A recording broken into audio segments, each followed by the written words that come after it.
Salut parents, salut enfants. On espère que vous allez tous bien, que vous profitez bien de vos vacances à la maison malheureusement. Aujourd'hui, je vais vous raconter une histoire qui s'appelle La princesse boudeuse. Est-ce qu'il y a des princesses parmi vous? Est-ce qu'il y a des boudeuses parmi vous? Peut-être l'un, peut-être l'autre, peut-être les deux. Je ne sais pas. La princesse boudeuse. Il était une fois un roi et une reine qui s'aimaient de tout leur cœur et qui désiraient avoir un enfant. Ils eurent bientôt la joie de mettre au monde une très jolie petite fille, répondant au doux prénom d'Agathe.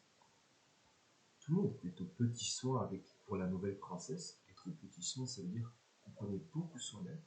Tout le monde était aux petits soins pour la nouvelle princesse. On l'habillait de robes plus jolies les unes que les autres. Ses cheveux soyeux étaient brossés chaque jour avec application, comme le mien. Ses chaussures vernies brillaient de mille feux. Il n'avait pas le temps de désirer quelque chose. La moindre de ses envies était satisfaite avant même qu'elle n'y pense. Quand vint le temps pour elle d'apprendre à lire, le roi et la reine décidèrent de l'envoyer à l'école du village le plus proche. Ils désiraient lui faire connaître des enfants de son âge et l'habituer à un peu de discipline. Agathe, en effet, c'était une enfant solitaire et taciturne. Taciturne, ça veut dire qu'elle était un peu timide, qui avait de la peine à parler. Agathe, c'était donc une enfant solitaire et taciturne, souvent capricieuse et surtout boudeuse. Très très boudeuse. La moindre contrariété lui faisait baisser la tête, hausser les épaules et c'était plus possible de lui adresser la parole pendant plusieurs jours. Les écoliers du village, au début, ils furent très fiers d'accueillir une personnalité aussi importante dans leur classe. C'est une princesse, Agathe, quand même. Alors, tout impressionnés, tous les écoliers, ils acceptèrent avec patience ses sautes d'humeur et firent tout leur possible pour qu'elle se sente heureuse parmi eux. Ils veillaient à choisir des jeux qui ne risquaient pas de froisser ses belles robes ou de salir ses chaussures vernies. Malheureusement, leur gentillesse ne semblait pas trop toucher le cœur d'Agathe, qui boudait toujours autant et restait des journées entières seule dans son coin, le nez froissé et la tête rentrée dans les épaules. Il boudait. Alors du coup, plus personne, parmi toute l'école, n'osa lui adresser la parole. Mais, un bon matin de printemps, un nouvel élève arriva dans la classe. Cet élève, il s'appelait Jeannot. Jeannot, c'était un jeune garçon qui était joyeux, dynamique, et il aimait beaucoup jouer au ballon. Et il le faisait très bien, très bien. Alors, il fut instantanément adopté par les autres enfants, tandis que Agathe, elle boudait toujours dans son coin.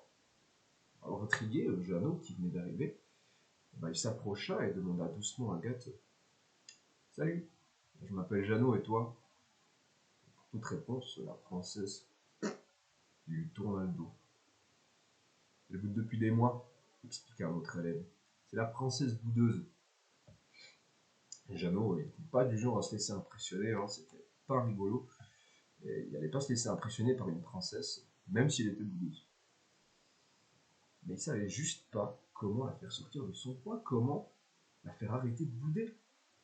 Alors, Jeannot, il va vers Agathe et il lui dit « Tu veux jouer à balle aux prisonniers avec nous ?» Pas de réponse. « S'il te plaît, vas-y, viens jouer. » Agathe, finalement, il le regarde et lui dit « Pourquoi ?» Et Jeannot, il répond « Parce que j'ai besoin de toi. » Agathe, il le regarda droit dans les yeux. À la surprise de tous, elle le suivit dans la cour de récréation, en place au milieu des autres élèves, qui étaient tous stupéfaits. Ils étaient très surpris. La partie de balle aux prisonniers fut longtemps indécisante. Partie très serrée. La princesse ne ménageait pas sa peine.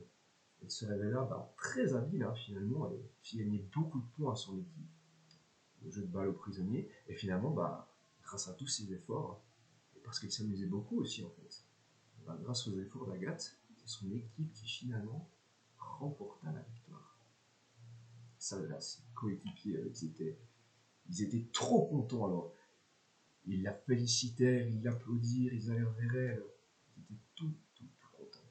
Et ce soir-là, Agathe, qui avait passé de longues heures à jouer à balle aux prisonniers pour réussir à faire gagner son équipe, Agathe, elle rentra chez elle au château. Sauf que, bah, je sais pas si vous avez déjà vu, quand on joue beaucoup, quand on est dehors et puis qu'on fait des jeux et puis qu'on fait ça longtemps, et ben en fait, on est tout sale, on transpire, peut-être même qu'on tombe, on a de la boue sur les habits, je sais pas. Et ben là, c'est ce qui lui est arrivé ce soir-là. Agathe, elle est arrivée au château dans un état de pitoyable. Ses cheveux, comme une nain, ils étaient emmêlés. Sa robe, elle était toute sale. Ses chaussures, qui étaient vernies, hein, bon, je me rappelle, c'est une Française, et ben, ses chaussures, elles avaient perdu tout leur brillant. Mais, elle souriait. Agathe souriait. Et ben, à partir du jour, le roi et la reine s'habituèrent à voir leur fille rentrer de l'école couverte de boue, les genoux parfois écorchés, ça veut dire que c'était un peu fait mal, mais la mine resplendissante, un grand sourire sur les lèvres. Les parents, forcément, ils étaient heureux du nouveau bonheur de leur fille. C'était tout simple. La petite princesse, dont on avait trop pris soin avant, et ben maintenant elle était métamorphosée. En fait, Agathe, elle avait juste envie de s'amuser. Elle avait juste envie d'être Agathe. Et là, les parents, ils ont décidé, à partir de maintenant, de laisser Agathe s'habiller comme elle voulait. Comme elle aimait jouer à balle au prisonnier, très bien. Et ben, à partir de maintenant, elle pouvait aller à l'école si elle voulait, en pantalon, en t-shirt, en basket, c'est fini les robes, c'est fini les chaussures, les chaussures vernies. Non, non, comme elle voulait. Et on lui a même permis, parce qu'elle en avait envie, de se couper les cheveux. Comment? Et maintenant, Agathe, en attendant de devenir reine, chaque matin, elle court à l'école tellement elle se réveille, impatiente de retrouver ses copains.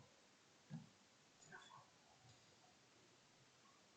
Agathe, maintenant, elle est plus boudeuse, c'est plus une princesse boudeuse, c'est même plus vraiment une princesse, peut-être si, mais ce que c'est surtout Agathe, c'est qu'elle est devenue elle-même, elle fait ce qu'elle veut, et si elle se salit un petit peu, c'est pas trop grave, parce qu'au moins, elle s'amuse. Elle est qui elle est, et c'est la fin de l'histoire. On vous souhaite, toute l'association Color le Monde, une super soirée, une super semaine. On vous dit à demain pour un nouveau conte.